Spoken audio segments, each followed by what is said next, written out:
Hello guys, नमस्कार। Daily धमाका blog में आप सभी लोगों का स्वागत है।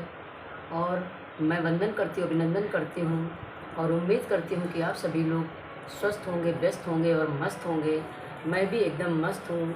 देखिए, हरछठ 5 तारीख को हरछठ है और हरछठ के लिए शुभ मंगल कामना करते हुए मैं हरछठ में जो 6 कहानी कही जाती हैं वो मैं आपको सुना रही हूँ। आप लोग सुनिएगा हरछठ माता की 6 कहानियाँ। प्रथम कथा। एक बार द्वापर युग में धर्मराज युधिष्ठिर और भगवान श्री कृष्ण एक स्थान पर विराजमान थे। तब धर्मराज बोले कि हे भगवान, इस जगत में पुत्र प्राप्ति की मनोकामना पूर्ण करने वाला कौन सा व्रत उत्तम है। तब भगवान श्री कृष्ण बोले कि हे राजन, हलछठी के समान उत्तम कोई दूसरा व्रत नहीं है। युधिष्ठिर बोले कि हे महाराज, ये व्रत कब और किस प्रकार प्रकट हुआ। आगे सुनिएगा दोस्तों। श्री कृष्ण जी बोले कि हे राजन, मथुरापुरी में एक राजा कंस था। सुर नर सभी उसके अधीन थे। राजा कंस की बहन का नाम देवकी था।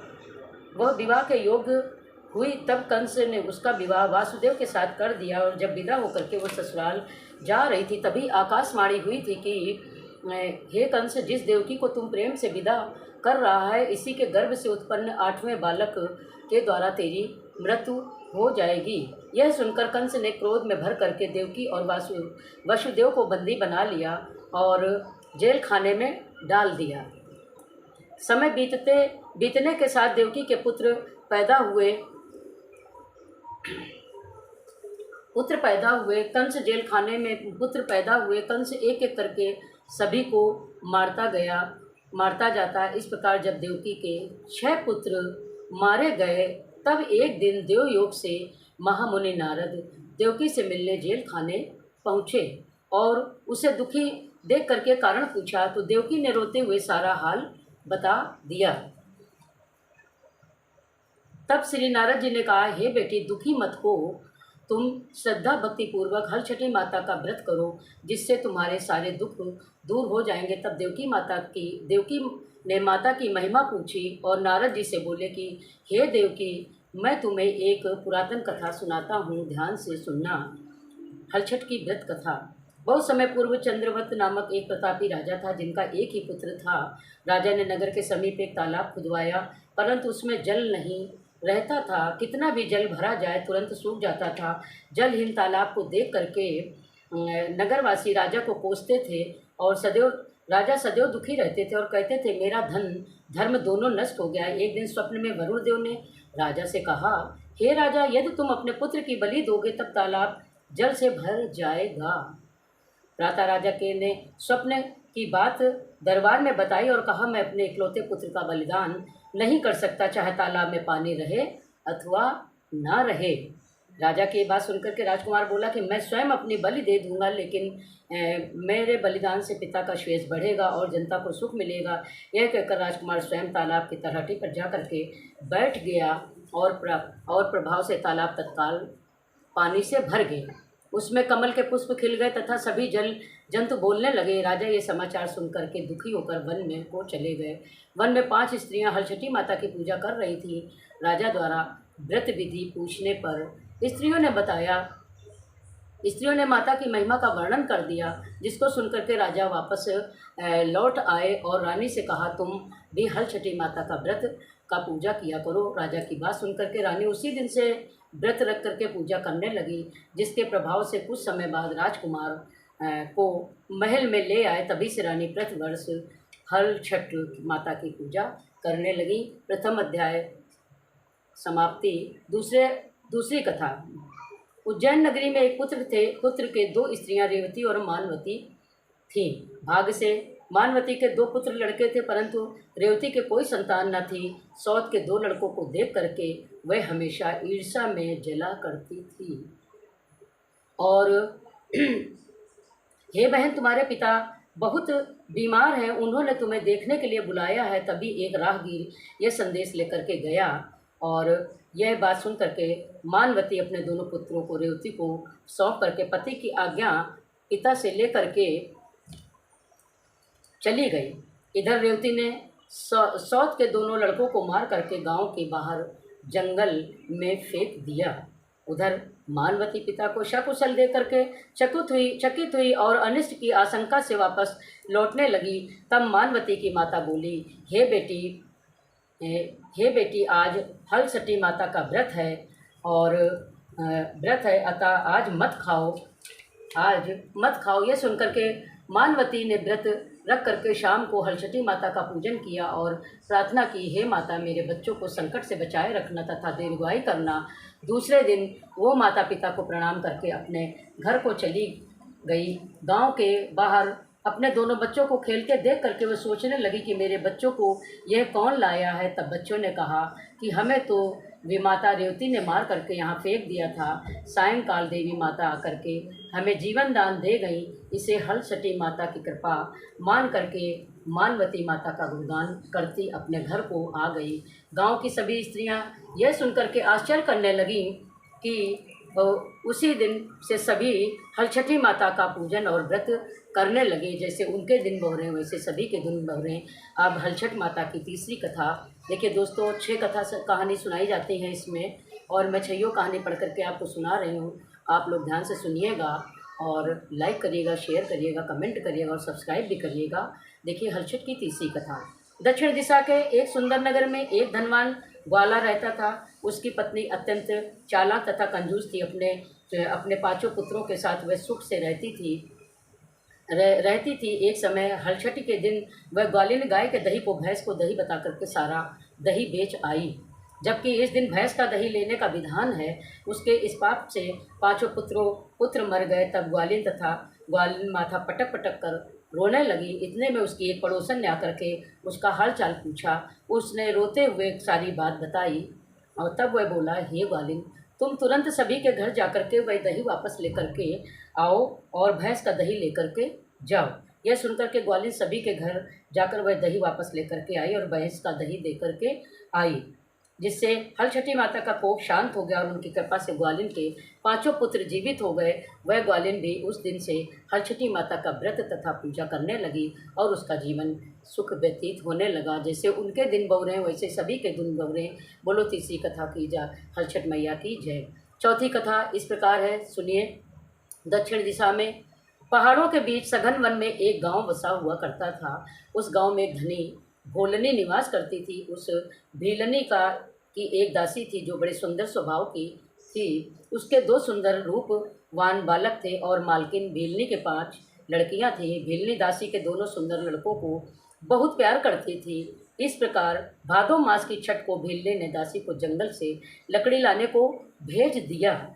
दासी लकड़ी लाने जंगल में चली गई। उधर उसके बच्चों का गांव के लड़कों से झगड़ा हो गया और उन्होंने दासी के बच्चों को मार डाला। भीलनी ने दुखी होकर के उन्हें गांव के बाहर ले जाकर के जला दिया और उनकी अस्थियां लेकर के घर आई। उधर दासी वन में लकड़ियां लेकर वापस चली आ रही थी तो एक नदी के किनारे पर मुनि के आश्रम में 5 स्त्रियों को पूजा करते देख करके उसने उन स्त्रियों के साथ बड़े ही प्रेम से माता की पूजा की और कहानी सुनी और अपने बच्चों के कल्याण के लिए माता से प्रार्थना की। उसने माता के इस व्रत को सदा करने का संकल्प लिया।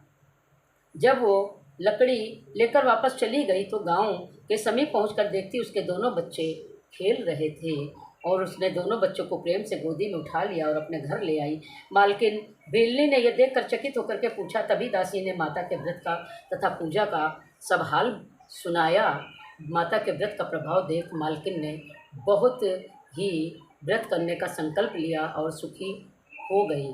बोलो चौथी कथा का समापन हुआ। बोलो छठ मैया की, हलसठ मैया की जय। 5वीं कथा इस प्रकार है। दक्षिण दिशा में एक अति सुंदर नगर था। उस नगर में एक धनवान बनिया रहता था। उसकी पत्नी बड़े ही उत्तम स्वभाव वाली थी, किंतु उसके पूर्व जन्म के पाप के कारण उसके 6 पुत्र हुए परंतु एक भी जीवित नहीं रहा। इससे दुखी वो वन में चली गई। वन में उसे एक तपस्वी मुनि मिले। वैश्य पत्नी रोती हुई मुनि के चरणों में गिर पड़ी और मुनि के पूछने पर अपने दुख का सारा कारण उसने बताया। मुनिराज ने ध्यान लगा करके उस बालक को वरुण कुबेर इंद्रलोक में खोजा परंतु बालक नहीं मिला। तब वो समाधि लगा ब्रह्मलोक गए और वहाँ बालक दिखाई दिया। मुनि ने कहा, हे बालक, तुम्हारे वियोग में तुम्हारी माता मृत्युलोक में तड़प रही हैं, इसलिए तुम मेरे साथ चलो। यह सुनकर के बालक बोला, हे मुनिराज, मैं कई बार गया पर और वापस आया हूँ। अब गर्भ के दुख से मैं दुखी हूँ, अतः मैं अब नहीं जाऊँगा।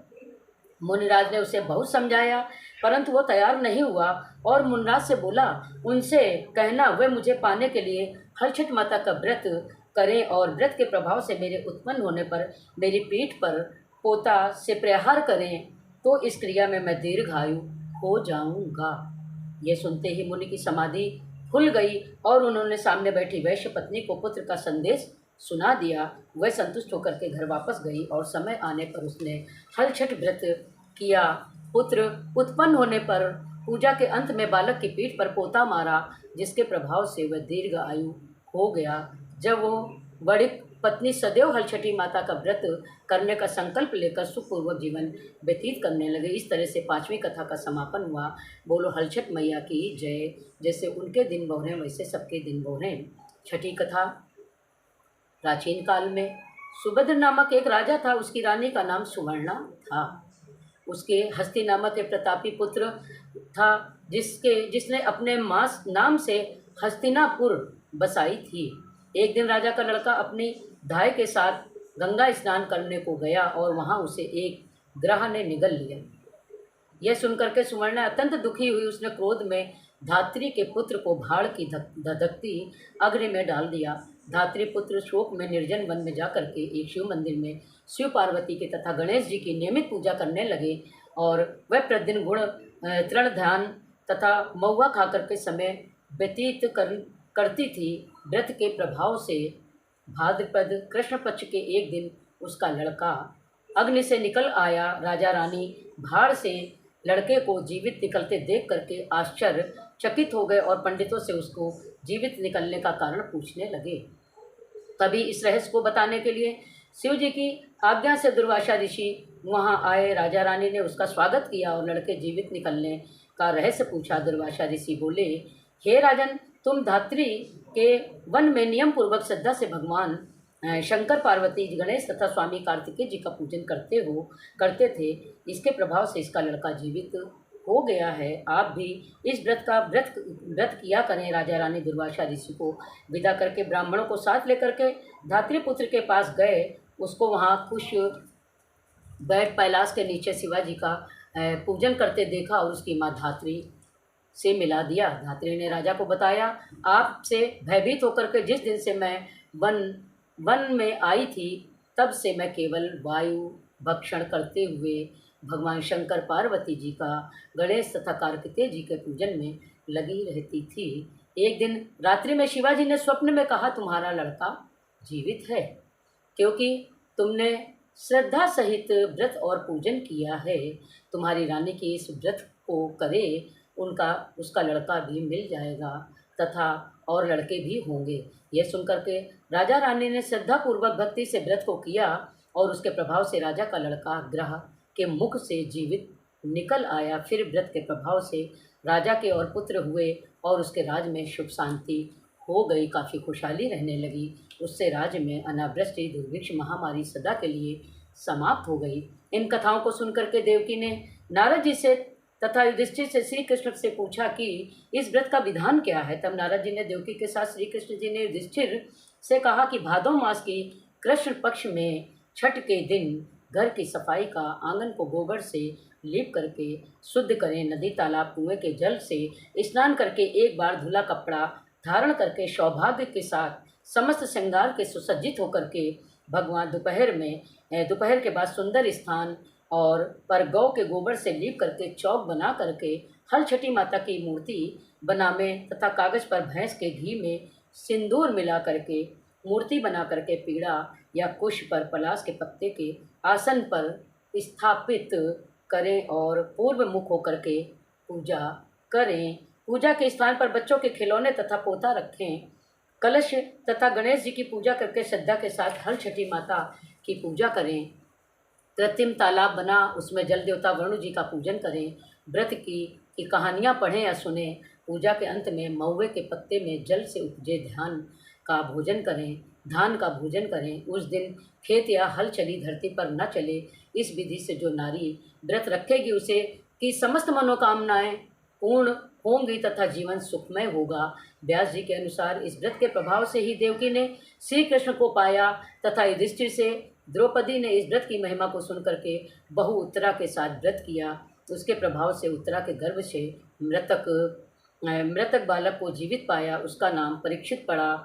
और इस विधान से जो भी नारी इस व्रत को करेगी उसकी देवकी तथा द्रौपदी के समान सभी कामनाएं पूरी होंगी। बोलो हल छठ मैया की जय। दोस्तों, मैंने भी पूजा की है, मैंने भी कथा पढ़ी है, आप लोग भी पूजा करिए और कथा पढ़िएगा। जैसे माता रानी ने उन सबके दिन बहुराए वैसे हम लोग के दिन बहुरेंगे। बोलो हल छठ मैया की जय।